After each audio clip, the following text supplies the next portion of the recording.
जय हिंद दोस्तों। मेरा नाम इश्तियाक है और आज की हम अपनी इस वीडियो में जनसंख्या देखने वाले हैं। जी हाँ, हम आज जनसंख्या के बारे में बात करेंगे।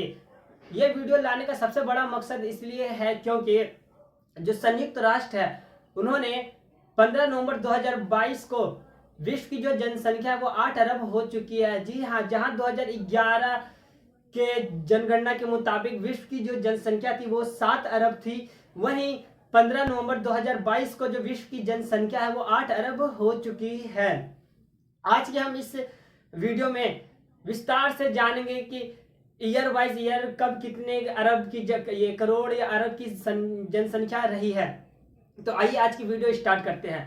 तो सबसे पहले सिंपल सी बात, गांधी जी कहते हैं कि संसार में प्रत्येक व्यक्ति के लिए इतना संसाधन मौजूद है कि वह उसकी आपूर्ति कर सकता है, लेकिन किसी व्यक्ति के लालच के लिए संसाधन मौजूद नहीं है। इसी के साथ आज हम इस कहानी को स्टार्ट करते हैं। कहानी है हमारी 1970 की धारणा से। तो कहानी क्या है? 1970 में जो अर्थशास्त्री थे ना, वो कहते थे कि अगर जिन देशों के पास प्राकृतिक संसाधन है वह देश तरक्की कर पाएंगे, लेकिन जिनके पास जनसंख्या ज्यादा है वह देश तरक्की नहीं कर पाएंगे। आप इस अवधारणा को यहाँ भी देख सकते हैं कि 1970 में जो अवधारणा आई है क्या, कि प्राकृतिक संसाधन है तो आप तरक्की कर सकते हैं, लेकिन अगर जनसंख्या ज्यादा है तो आप तरक्की नहीं कर पाएंगे। क्यों? क्योंकि उन अर्थशास्त्रियों का कहना था कि अगर आप इन जनसंख्याओं का ख्याल रखेंगे, इनके स्वास्थ्य पे का ख्याल रखेंगे, इनकी शिक्षाओं का ख्याल रखेंगे, तो हम जो खर्च है ना वो इन जनसंख्या के ऊपर करेंगे, जिससे हमारा कोई फायदा नहीं है। ये 1970 की धारणा थी, जिससे हमारा कोई फायदा नहीं है।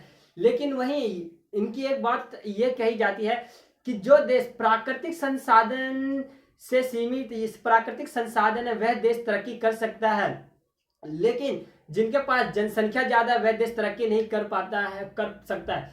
लेकिन इसके आगे की कहानी में क्या होता है ना कि कुछ अर्थशास्त्री अर्थशास्त्री को मद्देनजर देख रखते हैं कि 1980 का दशक, यानी कि 1980 का दशक देखते हो भाई, जिनके पास ना तो प्राकृतिक संसाधन है ना तो ज्यादा जनसंख्या है, वो कैसे तरक्की कर रहे हैं।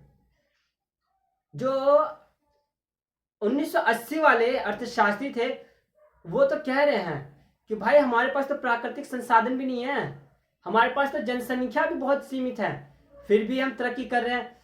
यही 1980 वाले अर्थशास्त्री 1970 वाले अर्थशास्त्री से पूछते हैं, आपकी अवधारणा कहती है कि अगर जिसके पास प्राकृतिक संसाधन है वह देश तरक्की करेगा, लेकिन जिसके पास जनसंख्या ज्यादा है वह देश तरक्की नहीं करेगा। भाई लेकिन हमारे यहाँ तो कुछ अलग ही सिस्टम है।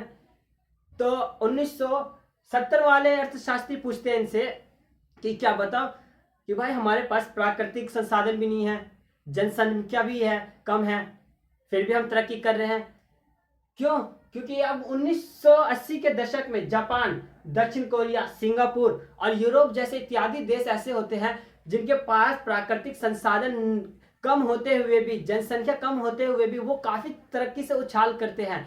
आपको जापान का उदाहरण काफी अच्छा, आपको जापान के बारे में भी काफी नॉलेज होगा। क्यों? क्योंकि वहां आपदाएं हमेशा आती रहती है, एक आपदाएं आती है फिर वो तरक्की कर लेती। क्यों? क्योंकि वो मानव संसाधन पे फोकस कर रखे हैं। तो जो 1980 के जो अर्थशास्त्री थे जिन्होंने कहा था अगर हमारे पास प्राकृतिक संसाधन नहीं भी है लेकिन हमारे पास जनसंख्या है तब भी हम तरक्की कर सकते हैं, जबकि 1970 वाले अर्थशास्त्री कह रहे थे अगर आपके पास प्राकृतिक संसाधन है और जनसंख्या ज्यादा तो आप तरक्की नहीं कर पाओगे। लेकिन 1980 वाले जो अर्थशास्त्री थे उन्होंने ना 1970 की धारणा को गलत साबित कर दिया और उन्होंने कहा कि भाई हमारे पास तो प्राकृतिक संसाधन भी नहीं है और जनसंख्या भी कम है, फिर भी हमने तरक्की किया। तो अर्थशास्त्री 1970 वाले अर्थशास्त्री पूछते हैं इनसे कि भाई तुम तरक्की कैसे किए? तो ये कहते हैं कि हमने कुछ नहीं किया, हम एक सिंपल सा फैक्ट नॉलेज इस्तेमाल किए, सिंपल सा एक लॉजिक लगाए कि जो अपनी जो जनसंख्या है उसका इस्तेमाल क्यों ना हम एक संसाधन के रूप में करें। तो अर्थशास्त्री 1970 वाले सोचे कि भाई तुम कहना क्या चाह रहे हो। तो 1980 वाले अर्थशास्त्री बताते हैं कि हम अपने जो जनसंख्या है हम इनको संसाधन दे। तो कहते कैसे? तो हम इन जनसंख्याओं को संसाधन देने से पहले इन पे खर्च करेंगे। हम इन पे खर्च करेंगे तो इन पे खर्च के लिए कहा जाता है कि लोगों को संसाधन देने के लिए सबसे पहले हम इनके ऊपर स्वास्थ्य के लिए खर्च करेंगे, इनके लिए हॉस्पिटल बनाएंगे। दूसरा कहा जाता है हम इनके लिए स्कूल लाएंगे, अच्छी शिक्षा देंगे ताकि हम इन्हें योग्यता बनाया जा सके, इनको स्किल डेवलपमेंट किया जा सके। इसी से हम इनका तकनीकी विकास करेंगे। तो 1970 वाले जो अर्थशास्त्री थे ना, उनका भी दिमाग खुल जाता है कि यार ये बात तो बहुत अच्छी बात इन्होंने बोली है, हमने इस लॉजिक को क्यों नहीं लगाया। हमने सिर्फ बोला था कि अगर प्राकृतिक संसाधनों का तभी हम तरक्की कर पाएंगे, जबकि 1980 वाले अर्थशास्त्री क्या कह रहे हैं कि भाई अगर प्राकृतिक संसाधन नहीं भी है ना, तुम जो जनसंख्या है उसका इस्तेमाल करो ना, तुम जनसंख्या को संसाधन का रूप दो, क्यों नहीं तुम तरक्की कर पाओगे। तो ठीक यही चीज 1970 वाले ने भी ये चीज अपना लिया। और जब ये 1980 की धारणा जो है सभी लोगों को समझ में आया क्या कि प्राकृतिक संसाधन नहीं है, कोई बात नहीं यार, कोई बात नहीं, हमारे पास जनसंख्या तो है, क्यों ना हम इन्हीं जनसंख्या पे खर्च करें, हॉस्पिटल दे, स्कूल दे और इन्हीं के बदौलत हम इन्हें योग्यता दे। जब इन्हें योग्यता देंगे तो जाहिर सी बात तकनीकी विकास होगा, और जब तकनीकी विकास होगा तो इससे फायदा किसका होगा, इससे देश का फायदा होगा। अगर कोई व्यक्ति डॉक्टर ही बन जाता है, इंजीनियर बन जाता है, अगर साइंटिस्ट बन जाता है तो वो कहाँ जाएगा, दूसरे देश में जाएगा, तरक्की करके कहाँ लाएगा, पैसे अपने ही देश में लेके आएगा। ठीक इसी प्रकार से अगर वो विदेश नहीं भी जाता और देश के अंदर अगर वो इस तकनीकी का विकास करता है तो इससे फायदा हमारी जनता को होगा।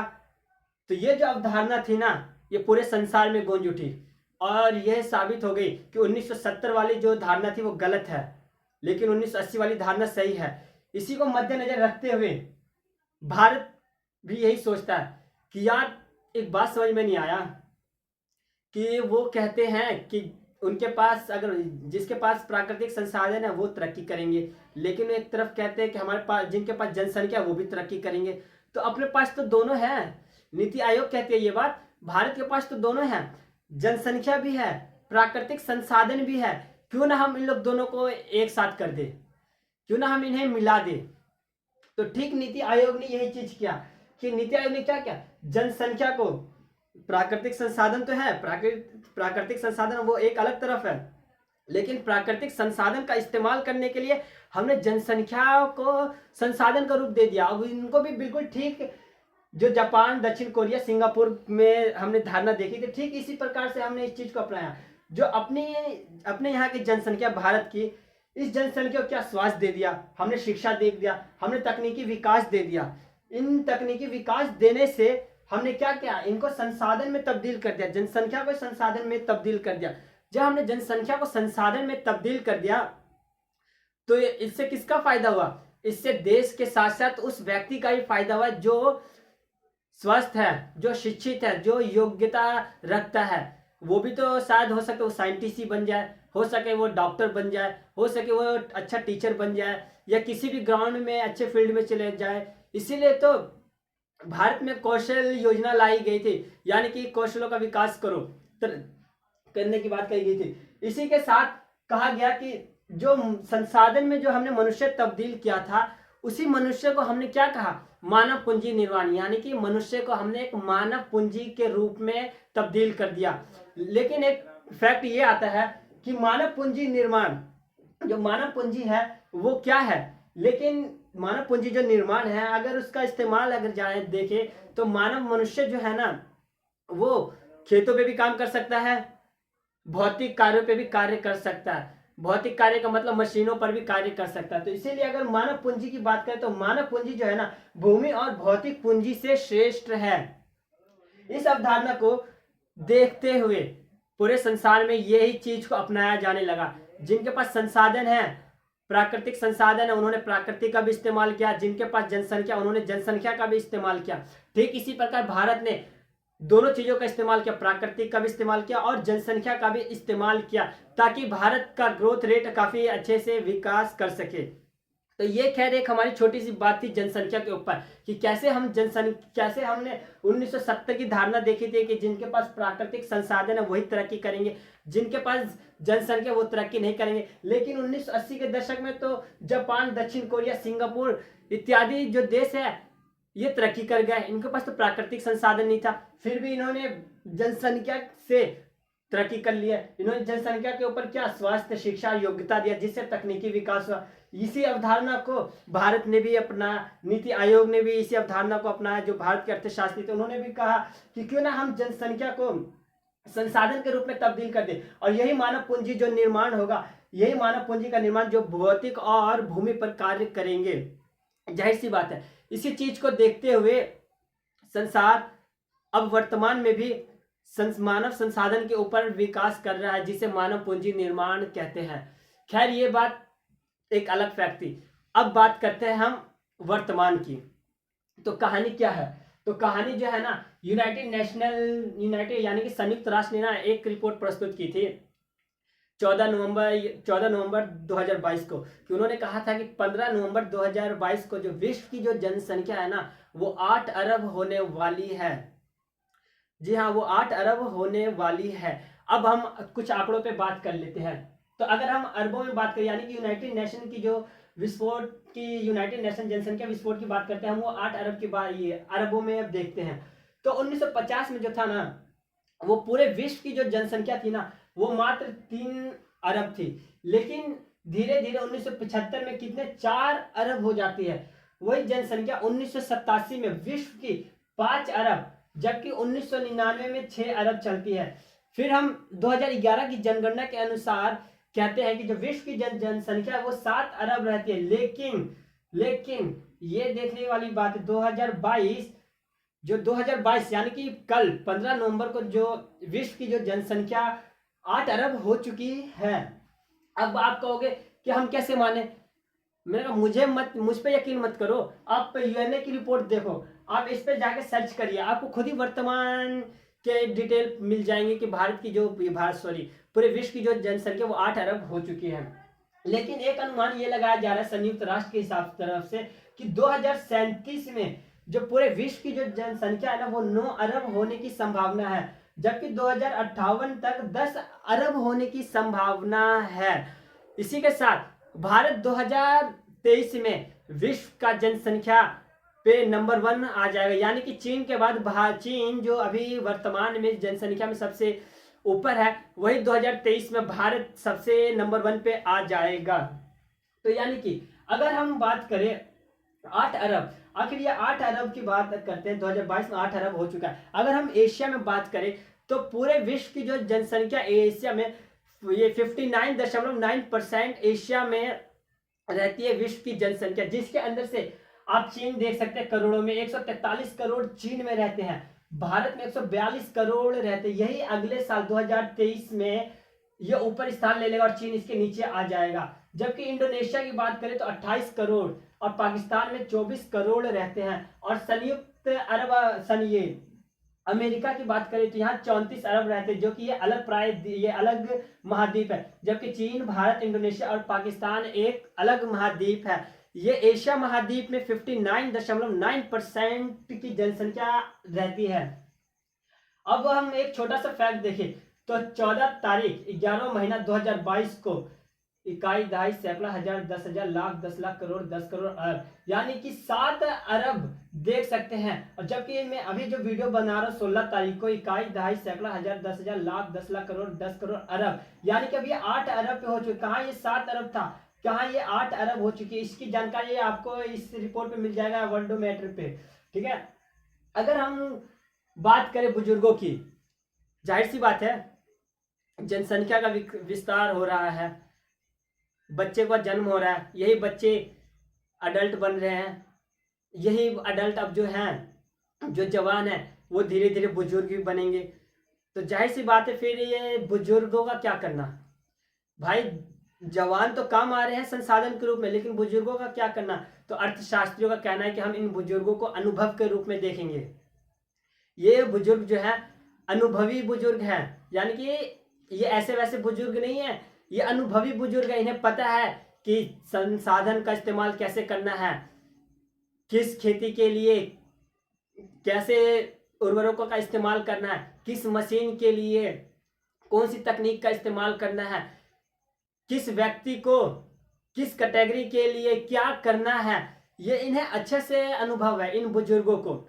इसीलिए अर्थशास्त्री कह रहे हैं कि ये जो बुजुर्ग है ना, इनका भी हमें इस्तेमाल करना है। जिस हिसाब से हमने संसाधन के रूप में मनुष्य को तब्दील कर दिया था, ठीक ये तब्दील जो हमने किया था, यही तो तब्दील किया हुआ बुजुर्ग है। और इन्हीं बुजुर्गों से हमें अनुभव प्राप्त करना है। अनुभव लेकर के हम समाज के साथ साथ अर्थव्यवस्था को भी गति दे सकते हैं। अगर हम बात करते हैं बुजुर्गों की, अगर 65 से ज्यादा की उम्र की बात करते हैं, तो विश्व में 1960 के दशक में जहां 3 अरब की जनसंख्या थी, 50-60 में जहां 3 अरब की जनसंख्या थी, उसी में 5% बुजुर्ग भी थे। 1970 में 75 की बात करते हैं, जहां 4 अरब विश्व की जनसंख्या थी, तो वहीं विश्व में 5% बुजुर्गों की थी। वहीं 80 और 90 के दशक में 6% बुजुर्गों की संख्या थी। जबकि 2000 की बात करें तो 2000 में हम अगर देखते हैं तो 6 अरब विश्व की जनसंख्या थी, उसी में से 8% जो है वो बुजुर्गों की जनसंख्या थी। अगर हम 20 की बात करें तो हम देख सकते हैं 8 अरब देख सकते हैं। अब बुजुर्गों की जो जनसंख्या है वो 9 अरब। अगर अब वर्तमान की बात करें, ये 9 अरब नहीं, 9%। अगर हम वर्तमान की बात करें, 2022 की बात करें, तो अभी वर्तमान में जो बुजुर्ग है ना, वो 10% बुजुर्ग है पूरे विश्व के अंदर। लेकिन आखिर बुजुर्गों का ये आंकड़ा बढ़ क्यों रहा भाई? पहले 5-5, 6-6, 8-8, 9-9, 10-10, धीरे धीरे ये आंकड़ा 20-25 भी पहुंच जाएगा। तो इसका सबसे बड़ा कारण क्या है? इसका सबसे बड़ा कारण है कि वर्तमान का स्वास्थ्य होना। यानी कि वर्तमान में जितनी भी सरकारें हैं, ज्योग्राफिकल जितने भी सरकार है, उन्होंने हेल्थ को मजबूत कर दिया है, जिसके वजह से बुजुर्गों की जनसंख्या अच्छी बढ़ रही है। साथ में ही प्रजनन दर जो है वो अच्छी खासी हो रही है, सेहतमंद बच्चों का जन्म हो रहा है। अगर हम बात करें अगर 1960 में जहां 5% बुजुर्गों की जनसंख्या थी, वहीं 1960 के दशक में ना मात्र 50 उम्र एज तक ही जीवित रह पाते थे। जबकि 1970 में हम देखते हैं कि 56.9% की एज तक ही बुजुर्ग जीवित रह पाते थे। लेकिन वहीं वर्तमान में 2022 में जो बुजुर्गों की आयु जो है ना, वो 72.7% हो चुकी है।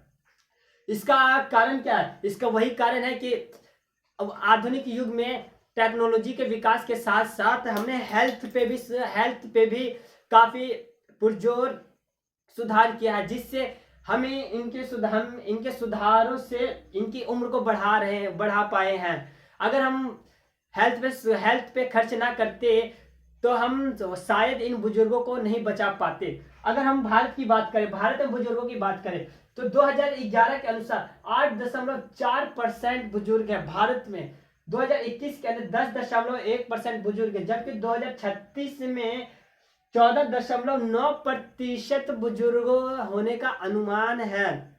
ये जो जितने भी बुजुर्ग है ना, ये सारे अनुभवी बुजुर्ग होंगे, और इन्हीं से ही जो उस समय के जो संसाधन में जो बंदे तब्दील होंगे, युवा तब्दील होंगे, वो इनसे भी अनुभव प्राप्त करेंगे और ये भी अनुभव बताएंगे कि कैसे क्या करना है। अगर हम जनसंख्या की बात करें कि जनसंख्या विस्फोट होने का सबसे बड़ा कारण क्या है, तो सबसे बड़ा कारण है प्रजनन स्वास्थ्य का बढ़ना। जी हाँ, अगर हम 1990 के पहले अगर चले तो कुपोषण का बहुत, यानी कि खाद की आपूर्ति ना होने के कारण माँ के साथ साथ शिशु को भी काफी नुकसान होता था। लेकिन वर्तमान की अगर बात करें तो हमने प्रजनन दर पे काफी बड़े पैमाने पर ध्यान दिया है, जिससे प्रजनन दर जो है वो स्वस्थ तो है ही है, साथ में जो शिशु है वो भी स्वस्थ है। और जो पहले 1990 के दशक में या 1999 तक की बात करें तो जहां कुपोषण का शिकार होता था, वहीं भारत सरकार ने कुपोषण जैसी समस्याओं को खत्म कर दिया है। अगर हम कुपोषण की बात करें तो कैलोरी की बात होती है, जिसके अंदर दाल, चावल और भी इत्यादि चीजें उन पे काफी फोकस किया, जिससे हम प्रजनन स्वास्थ्य दर बढ़ा सके हैं। अगर हम आगे की बात करें तो मातृ मृत्यु दर, शिशु मृत्यु दर और बाल मृत्यु दर के विकास को भी हमने बढ़ा दिया है। जहां मातृ मृत्यु दर पहले बहुत ज्यादा होती थी, ये सब हजारों में आती है, जहाँ मात्र मृत्यु दर हजारों में होती थी, वहीं अब ये कम होने लगी। शिशु मृत्यु दर जहाँ हजारों में होती थी, अब प्रति वर्ष की बात, ये प्रति हजार व्यक्ति की बात, प्रति हजार व्यक्ति में जहाँ शिशु मृत्यु दर ज्यादा होती थी, अब वो कम हो चुकी है। जहाँ बाल मृत्यु दर ज्यादा होती थी, अब वो कम हो चुकी है। और इनका सबसे बड़ा विकास हो रहा है, यानी कि मात्र दर, शिशु दर, बाल दर का विकास हो चुका है, जिससे जाहिर सी बात है जनसंख्या तो बढ़ना ही बढ़ना है और रोगों का कम होना। यानी कि पहले गर्भपात में ही बच्चे जो थे वो बीमार हो जाते थे, जिससे शिशु का जन्म होते के साथ मृत्यु हो जाती थी। लेकिन अब वो समस्या नहीं रही है, अब हम रोगों से भी लड़ रहे हैं। तो दोस्तों, आज के लिए बस इतना ही। मुझे उम्मीद है कि ये वीडियो काफ़ी अच्छी लगी होगी आपको। वीडियो को लाइक और सब्सक्राइब जरूर करें। आप वीडियो को सब्सक्राइब नहीं करते हैं, आप सिर्फ व्यू देखते हैं और सब्सक्राइब नहीं करते। आप वीडियो को लाइक और सब्सक्राइब जरूर करें यार, बहुत ज़रूरी है सब्सक्राइब करना, ताकि मैं मोटिवेट होऊंगा तभी मैं नेक्स्ट वीडियो ला पाऊंगा। तो आज के लिए बस इतना ही, मुझे दीजिए इजाज़त। धन्यवाद।